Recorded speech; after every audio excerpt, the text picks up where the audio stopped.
Silence, please. Silence. That's for you. Okay, go on. Okay, so we live in the developing countries, and even if I'm not a surrogate mother, I can have a baby. I can be pregnant in a developing country. Wow, I didn't know that. So I just want to stress that surrogacy is just a form of assisted reproductive treatment, just as any other. Okay? Researchers found that no differences in child behavior or maternal positivity for people that are related to surrogacy. Many countries have come to terms with surrogacy and it's now legalized. Many of the US states, UK, Ukraine, Thailand, and many more Point of information. accepted. Well, what is the center or the association who said that children who grew do not have psychological side effects of surrogacy?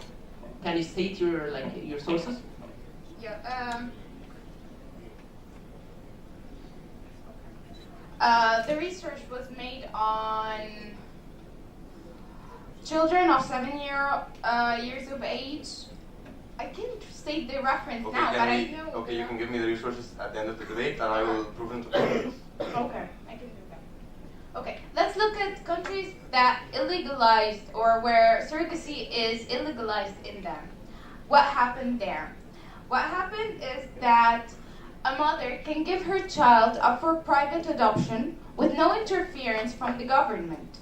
So it's not their genetic child, it's not under the government's watch, and they end up being in foster homes or stray kids. And we all know there are many disadvantages of adoption. Juveniles and people not fitting in with their adopted family. Also, in secret arrangements of surrogacy, if the surrogate mother had a change of heart and decided to keep the baby, even if she's not the genetic mother, she can do so. Is that what we want?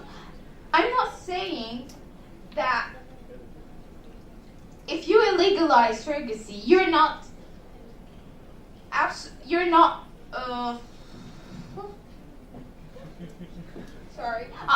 preventing it completely.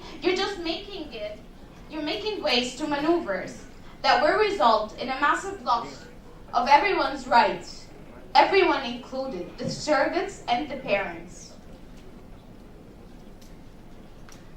And also, there has been studies proving that pregnancy actually reduces the risk of breast cancer. So, thank you. Thank you for studying the point of information. Okay. Accept. The SART. Talk in the mic, please.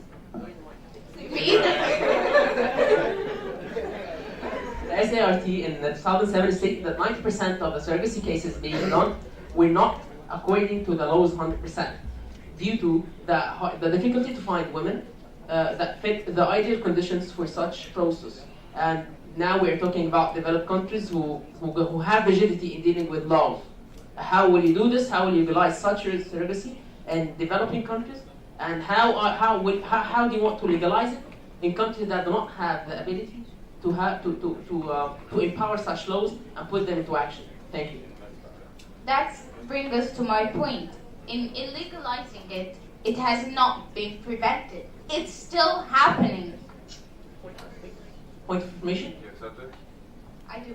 The state already stated that the surrogacy cases being done we're not fully following the laws. You're putting the law, you legalized it, and still it's not working, and it's not safe. You're now exposing children to die with the information that during surrogacy you don't implant one embryo, you implant more than one embryo, which means that you're exposing potential Einsteins if you're gonna talk about surrogacy for that. On what basis do you want to legalize it then? And in illegalizing it, aren't I making the risks higher? If people don't follow a law, and then there's no law, where's the high risk here? Okay, thank you.